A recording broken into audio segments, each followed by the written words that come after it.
ምርጫ መሳተፍ ያስፈልጋል። አይ በፍጹም አያስፈልግም፣ ለመንግስት ያልተገባ እውቅና መስጠት ነው። በሌላ በኩል ደግሞ በቅድመ ሁኔታ መሳተፍ ያስፈልጋል፣ ለማጋለጥም የተወሰነ ደረጃ ሄዶም እንደዚህ የተለያዩ መነጋገሪያዎች አሉ እና እሱም በራሱ ሌላ አይነት ቁርሾ በሚያስከትል ሁኔታ ነው እነሱ አይነት ሀሳቦችም ሲገለጹ አይ ይሄ ይሻላል በሚል ብቻ ሳይሆን ከዛ ውጪ ምርጫ አካሄዳለሁ ያለውን ልክ እንደ ባንዳም የማሳየት አይነት ነገር እንዲህ አይነት ነገሮች ሁሉም የምናይበትም ነው እና እሱንስ እንዴት እያየኸው ነው? የምርጫ ነገር እንዳለመታደል ሆኖ ምርጫ ለማድረግም ምርጫ ኖሮን አያውቅም ኢትዮጵያ ላይ እና በጣም አልታደልንም በሚል ልጀምር የመክፈቻ ንግግር እና ይሄ ምን እንደተጣባን አላውቅም። ሀገራት ብዙ የአፍሪካ ሀገራትም ሩቅ ባንሄድ ምሳሌ ስንወስድ ቅድም እንዳልሽው ስፔሲፊክ መሆኑ ጥሩ ነው። ብዙ አፍሪካ ሀገራት ከቅኝ ግዛት የተላቀቁት ወይም ነፃ የወጡት የሚለው ኮቴሽን ውስጥ ላስገባና ነፃ ወጥተዋል የሚል ጥያቄ ስላለ ከቅኝ ግዛት የተላቀቁት ሀገራት በእድሜ 60 ቢበዛ 70 ነው የሚሆኑት። የሚገርምሽ እንደው 70 ጀነረስ ሆኜ ነው ዛሬ ላይ ሆነ በእድሜ 60 ዓመት ሆነው እኛ የተማሪዎች ንቅናቄ የተጀመረበት ጊዜ ማለት ነው ቤዚካሊ አይደለም ተመሳሳይ ጊዜ ነው የነበረውና ባለፉት 50 ዓመታት ውስጥ ዲሞክራሲን አዋልደው ወይንም ወርሰው ከሌሎቹ ከቅኝ ገዢዎቻቸው ወርሰው ወይም ከጎረቤትም ኮርጀው ወይንም ተቋምን ገንብተውና ለራሳቸው በሚሆን መልኩ አስማምተው የዲሞክራሲ ስርዓትን የተወሰኑ ሀገራት ከኛ ኋላ የተወለዱ ሀገራት እኛ ስለ ዲሞክራሲና ህዝባዊ መንግስት በምናወራበት ጊዜ ሊትራሊ የተወለዱ ሀገራት ከኛ ቀድመው ሲሄዱ ሳይ ይሄ አለመታደልና ያው ከእርግማን ጋር ላይ ያይዘው ግን አንፎርቹኔት ከሚለው አንፃር ጋር ላይ ያይዘው አለመታደል መሆኑን በደንብ ነው የሚያሳየው። ጎረቤት ኬንያን ብታይ አረ ሶማሌላንድ ራሱ ለሀገር ገና እጩ ሀገር ሆና በጅምር የቀረችው ሶማሌላንድ እንኳን ያደረገችው ምርጫ ታስታውሻለች። በጣም የሚገርም ምርጫው ገና ውጤቱ ለቀን ሲቀረው ፕሬዝዳንት ደውሎ ለዛኛው የኮንግራቹሌተሪ ሜሴጅ የሚልክበት አስቢ። እዚህ አፍንጫችን ስር እኮ ነች። እኛ በዛ በሶማሌ በኩል እንዲሁ ሮጠሽ ነው የምትገቢው ሩቅም አይደለም። ምንም ድንበሩም እኮ አይደለም ሲስተም ነው እንጂ አሁን በምን ነው የምትለየው? አሁን በዛ በምስራቅ በኩል ያለው የኢትዮጵያ ሶማሌ እና ሶማሌላንድ በምንም ልትለያች ማህበረሰቡ መሬቱንም አትለይም ድንበሩ የት እንደሆነ። እኔ ግን የተለያየ ስርዓት መኖሩን ታያለች እዛው።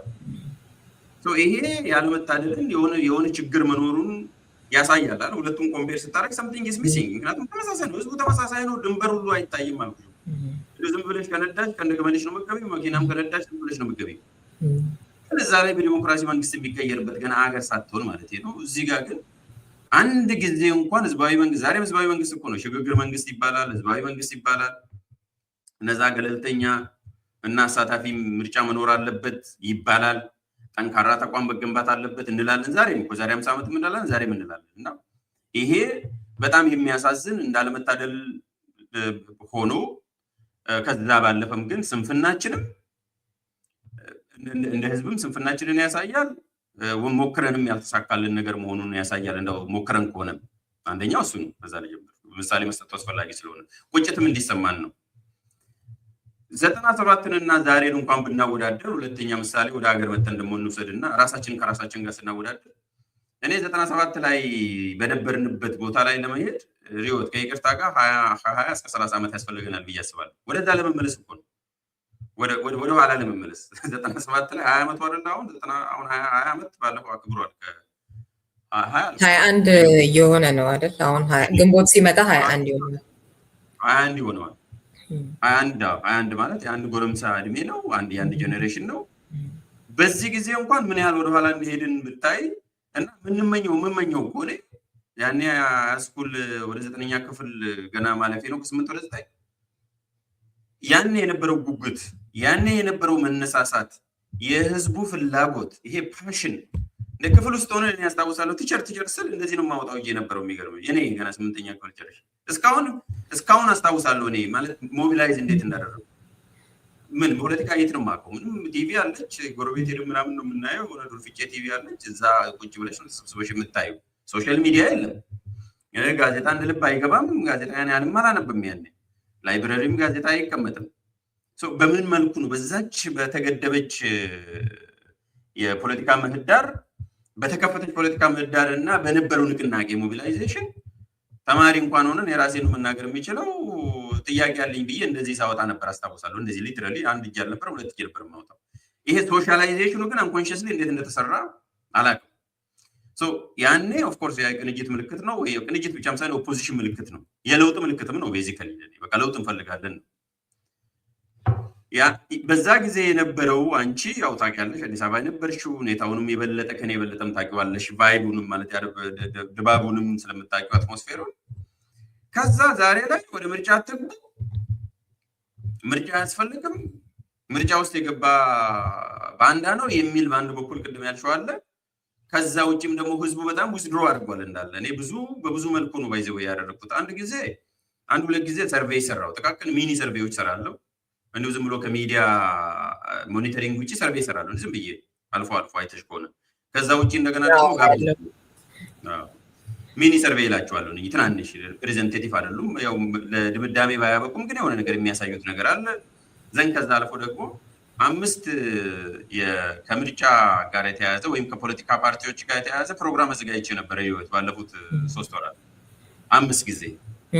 አንድ ፓርቲ 3 መጥቷል፣ ኢዜማ 2 መጥቷል፣ ኢህአፓ 3 መጥቷል፣ 5 ኢሶዴፓ 1 መጥቷል፣ ሌላም አንድ ፓርቲ መሰለኝ 7 ጊዜ ነው ያደረኩት። አክቹዋሊ 7 ጊዜ ከ5 ፓርቲዎች ጋር የህዝቡን ሪአክሽን አየሁበት። እዛ ላይ በሚዲያ ላይም ያለው ተሳትፎ በቃ ሚዲያ ላይ ሊትራሊ ለምን አመጣብን አይነት ነገር ሁሉ ነው ያለው። በቃ ሆነ በመጥረቢያ ይዘው መጥተው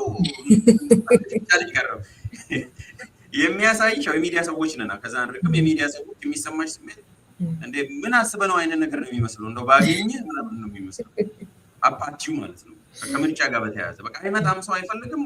የቀረውም ራሱ የሚጽፍልሽ በጣም ዲስከሬጅ ነው የሚያደርገው። እንደገናም ዊዝድሮ አድርጓል ህዝቡ እና ቮተር አፓቲ ያልኩት ይሄ ነው። ኦፍኮርስ የዛሬ 5 ዓመትም የተመዘገቡን ታውቃለች። ብን ተራዝሞ ራሱ በስንት ጉልበት አዲስ አበባ ላይ ራሱ አራዝመው በግድ ስንት ነገር አድርገው ነው ትንሽ የተሻሻለው። 1 ሚሊዮን ለመሙላት ወደ 7 ሚሊዮን በግምት 6 ሚሊዮን ባለባት አዲስ አበባ ውስጥ 1 ሚሊዮን ለመሙላት አቅቷቸው ምርጫ 2013 ላይ ማለት ነው። አሁን ከዛ የባሰ ነው። 97 እና 2017 እንዲገጥምልኝ 20 ዓመት መካከል ያለውን ልዩነት ብታይ በሰማይና ምድር ነው። ወደዛ ለመመለስ እንኳን በህዝብ ደረጃም በተቋማት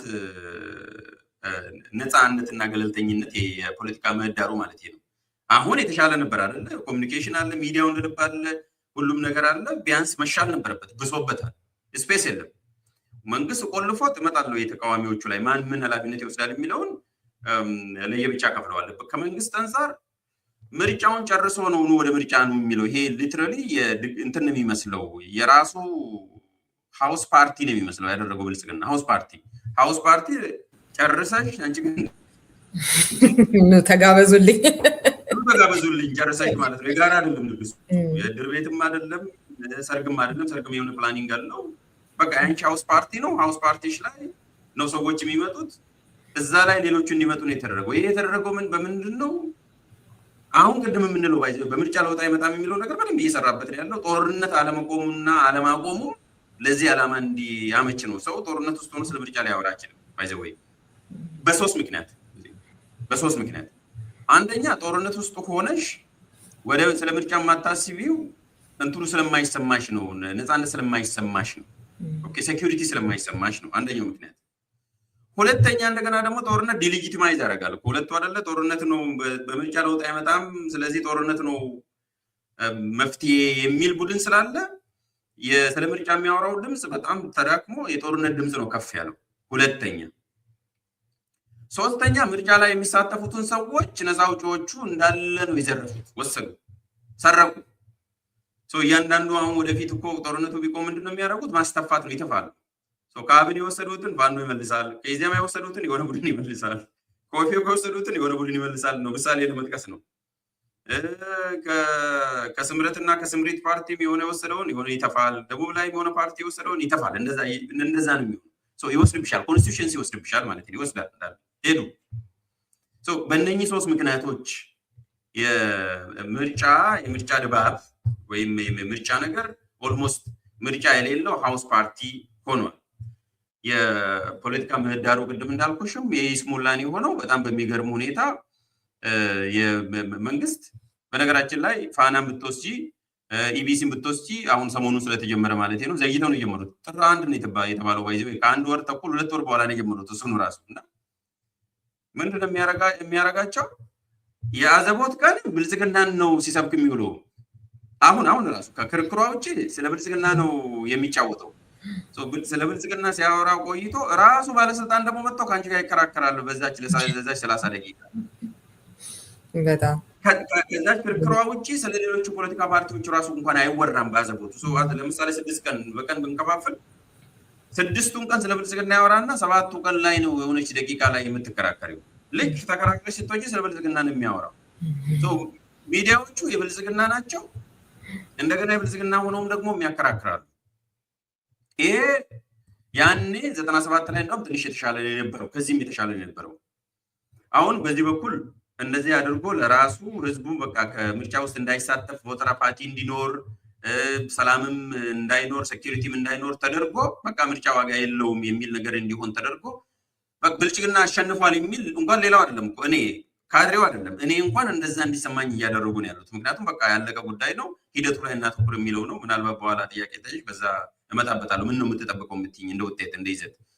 ከተቃዋሚዎቹ በኩል ግን ብናይ ደግሞ በጣም በሚገርም ሁኔታ ሪዮት እንዲሁ አልፎ አልፎ ታዘበሽ ከሆነ አላውቅም፣ እኔ በጣም እየታዘብኩ ነው የምርጫ ክርክሩንም የተወሰነ ለመረዳት እየሞከርኩ ነው ያለሁትና በጣም በሚገርም ሁኔታ ተቃዋሚ የሚባሉት ስብስቦች ለምን ለየብቻቸው እንደሚቆሙ ራሱ አይገባኝም። 3-4 ሆነው የሚያወሩት ተመሳሳይ ነገር ነው ሪዮት። ስለ ፌደራሊዝም ሲያወሩ ተመሳሳይ ነው፣ ስለ ኢኮኖሚ ሲያወሩ ተመሳሳይ ነው። እንዴ ስለ ሶሻል ዲሞክራሲ እኮ 3 ቡድኖች እያወሩ ነገር ግን የብልጽግና ተቃዋሚ ነን ብለው ቆመዋል ጎን ለጎን።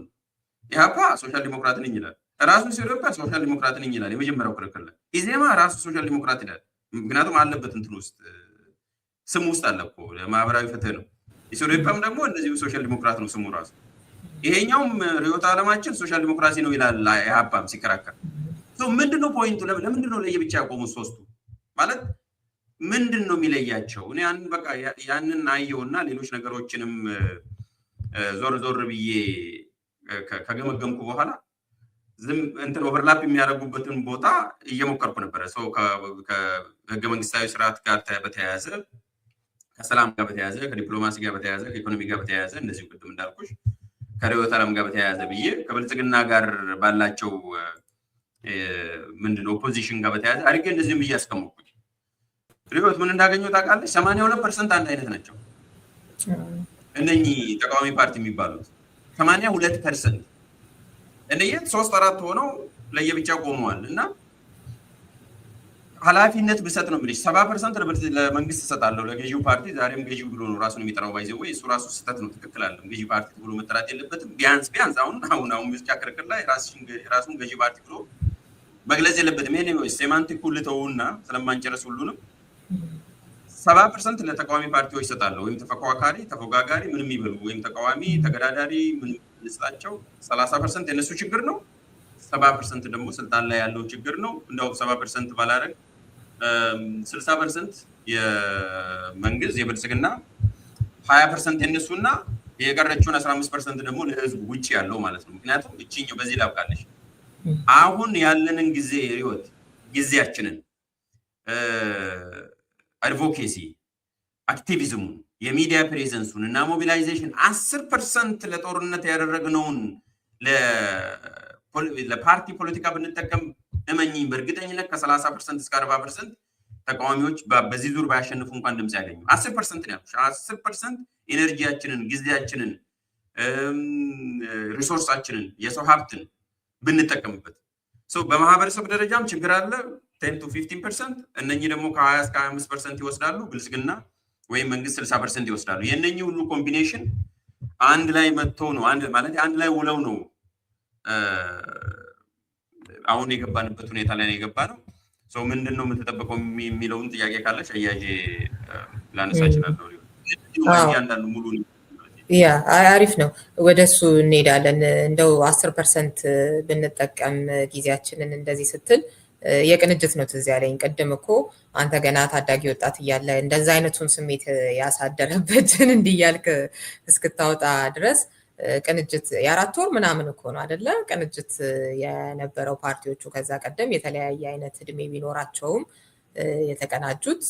ግን እንደዛ አይነት ነገር መፍጠር የቻለው በተለይ በምርጫው ክርክር ምናምን በጣም አጭር ጊዜ ውስጥ ነበረ ሰው ጋር መግባት የቻለው እና ግን ያው ብዙ ኢነርጂ ፈሶበታል። የአጭር ጊዜ ውስጥ ብዙ የማነቃነቅ ስራ ያችው ያለችው የግል ጋዜጣ ምን ትሁን ግን በደንብ የመጠቀም ነገር ነበረ።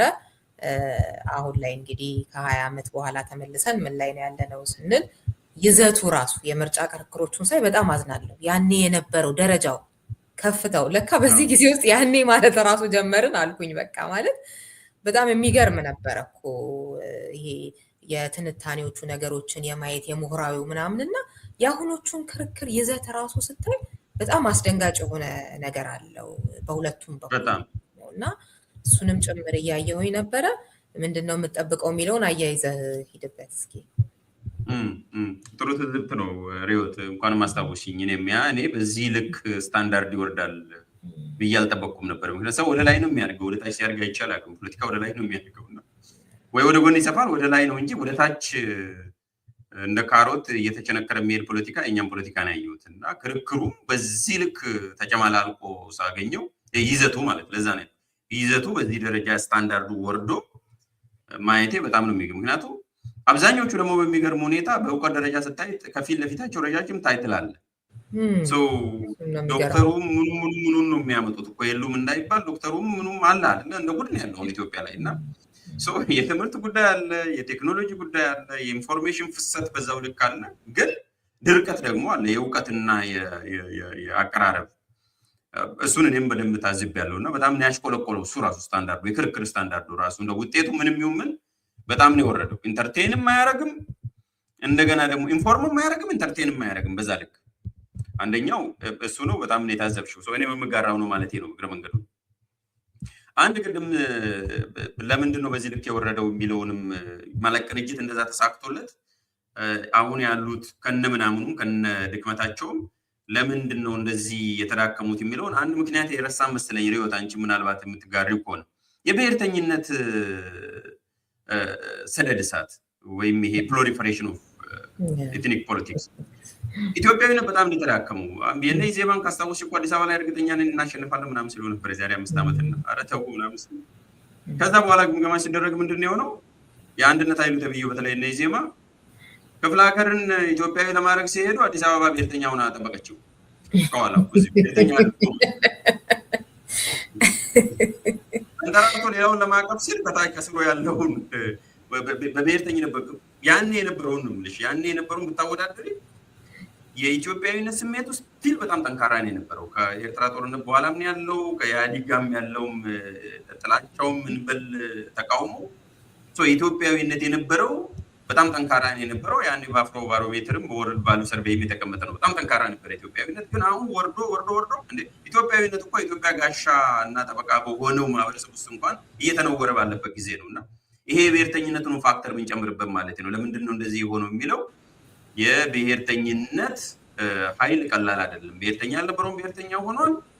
ከብሔርተኝነትም አልፎ እኮ አሁን የምናወራው ስለ ህልውና አደጋ ነው። ሁሉም መዝሙሩ ህልውና አደጋ ነው። በየቤቱ አዲስ የሚመሰረት ንቅናቄ ራሱ ህልውና አደጋ ብሎ ነው ብሎ አሁን የሚከፍተው። ህፃን ራሱ ቢወለድ እኔ ወደፊት ሲያለቅስ ህልውና አደጋ ብሎ የሚያለቅስ ነው የሚመስለኝ።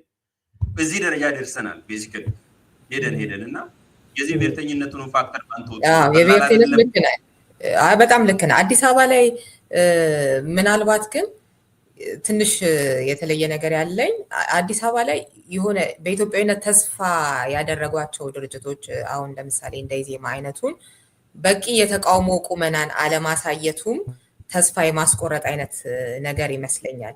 የብሔርተኝነቱ ነገር እንዳለ ሆኖ የአዲስ አበባው ኬዝ ላይ ስቲል ብዙ የመወሰድ ነገር ምናልባት ግምገማ ልክ ላይሆን ይችላል አላይም።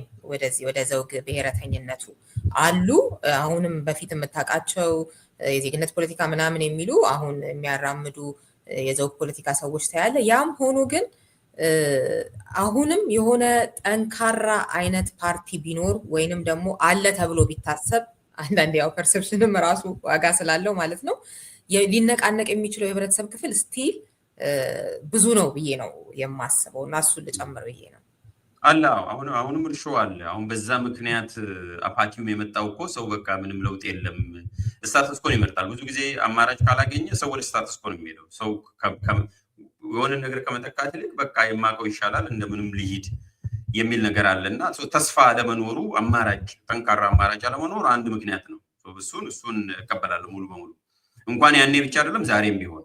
ግን ደግሞ እንደዛም ሆኖ የታዘብኩት ነገር አለ። እኔ አዲስ አበባ ላይ የተወሰነ ጊዜ ቆይቻለሁ። አዲስ አበባ ልጅ አይደለሁም፣ እዛ ረዥም ጊዜም አልኖርኩም። ግን 7 ዓመት ኖሬበታለሁ።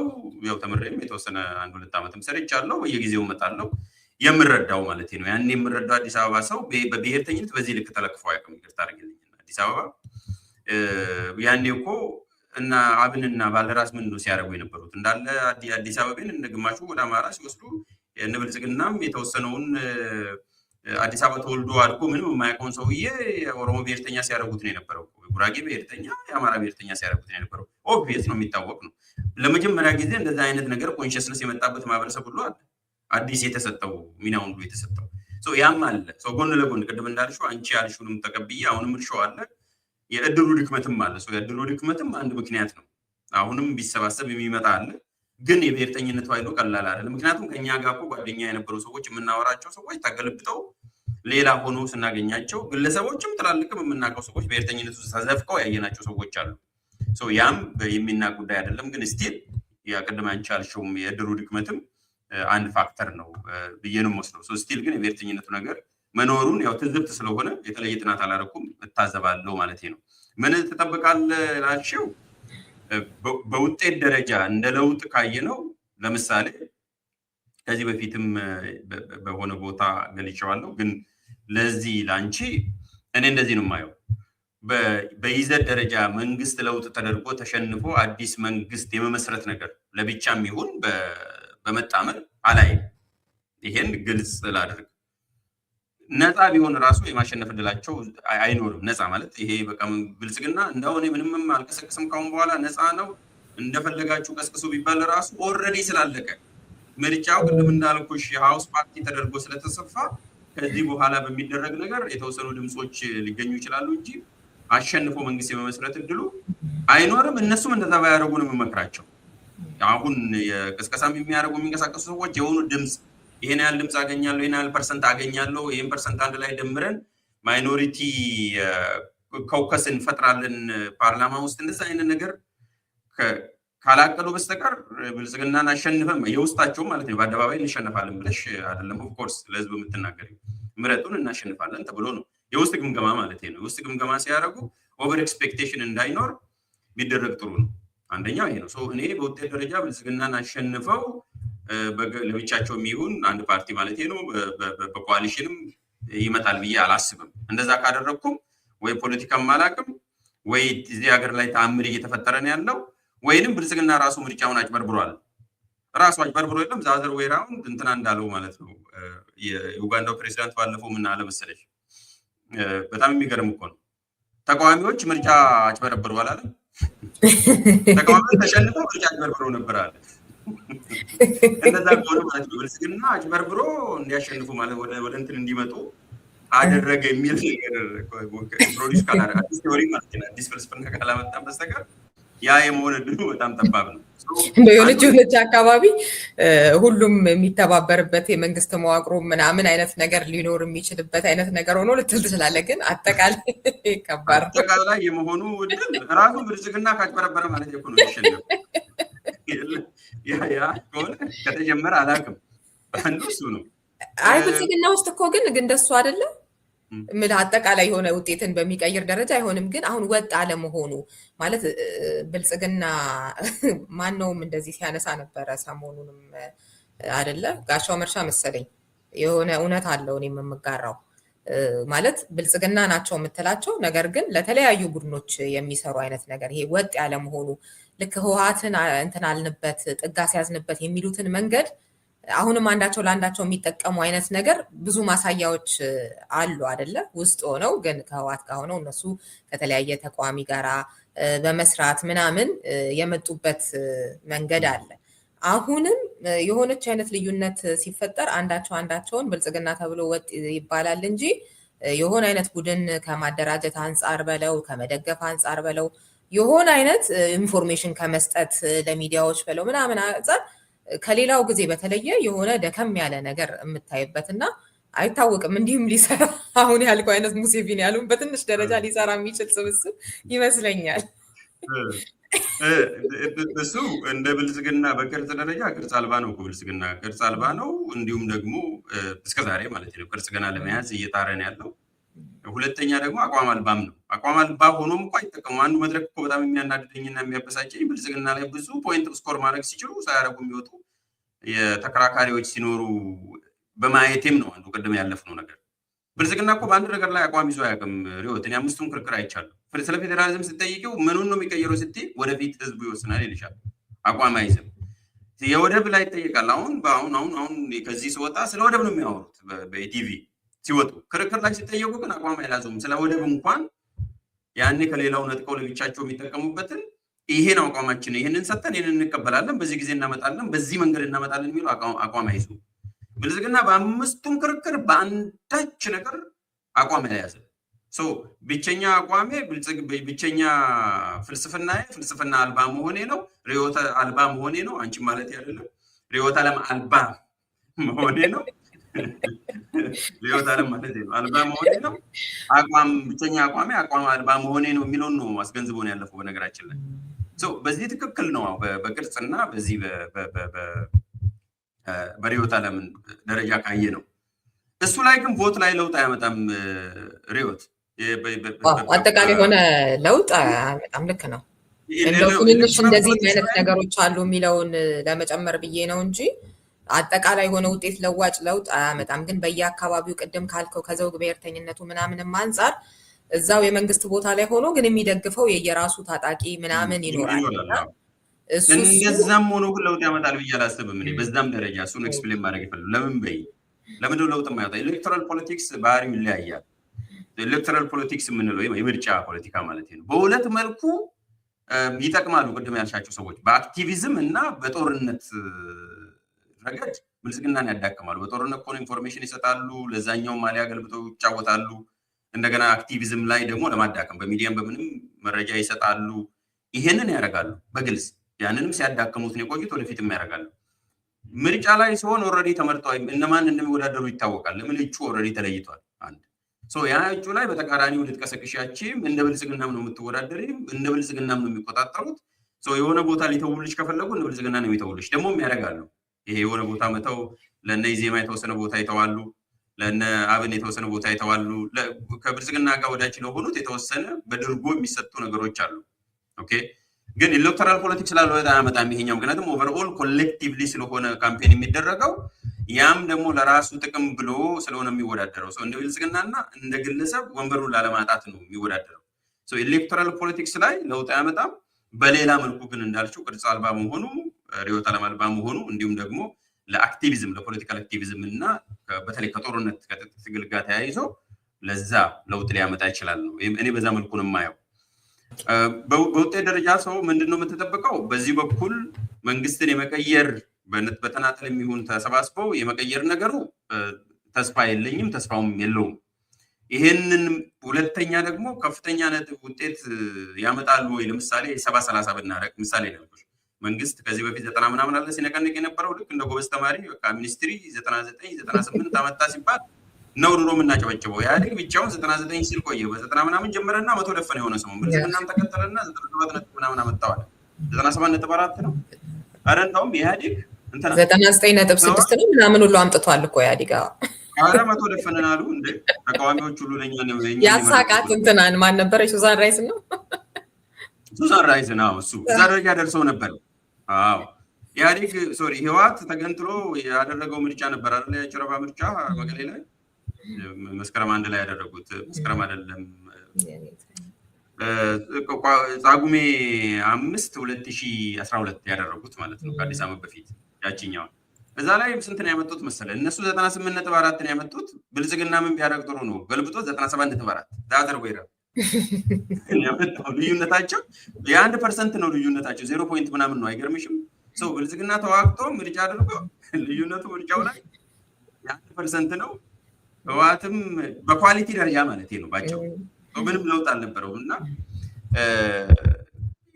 ያን ያለው ቢያንስ ከ97 ነጥብ ምናምን 4 ከሚኒስትሪ ውጤት ዝቅ እንዲል ስለምፈልግ ማለት ነው ዝቅ ብሎ አሁን 80 75 ምናምን ቢሆን ያው እንፈልጋለን ይላል ጠቅላይ ሚኒስትሩ ወይ ጉንጉር ወይ ብራቡሬ እንዲሆን እንፈልጋለን የሚለውን እሱን ይዘን ሄደን ምንድነው የምጠብቀው ተቃዋሚዎች ጠንቅረው መጥተው አንድ ላይ ሆኖ ቢመጡ ኖሮ ቢያንስ አንድ 30% ይሄ በመቀመጫ ፓርላማ ላይ መቀመጫ ይኖራቸዋል ከ20 እስከ 25 ድረስ ይኖራቸዋል የሚል እቅድ ነበር በደንብ ቢሰሩ ለምን ብልጽግና በጣም አንፖፑላር ስለሆነ በተለያየ ምክንያት አጀንዳው ይመጭ ነበር ተቃውሞ አሁን ጊዜው ያ ግን አንፎርቹኔትሊ አልሰሩም ህዝብ ተስፋ የሚያደርገው ቅድም እንዳልኩሽ ጠንካራ ቅንጅት አልመጣም የለም ያንቁመና ያለው የለም በቃ አንፎርቹኔትሊ የለም እየታየኝ አይደለም ለኔ ካልታየ ደግሞ ለሌላው በተለየ መልኩ ይታያል ብዬ አላስብም ሶ ያኔ ደግሞ የነበረው አንድነት እንደምታውቁ ቅንጅቱ በአንድነት ላይ ነው እንደምታውቁ የአንድነት ኃይል ነው የነበረው አሁን ደግሞ በዛ ልክ አልመጣም ስለዚህ ከተማ እንኳን ቢያሸንፉ አዲስ አበባ ላይ ድሬዳዋ ላይ ድሮ እንዳደረጉ ቅንጅቶች እንዳደረጉ ቢያደርጉ እንኳን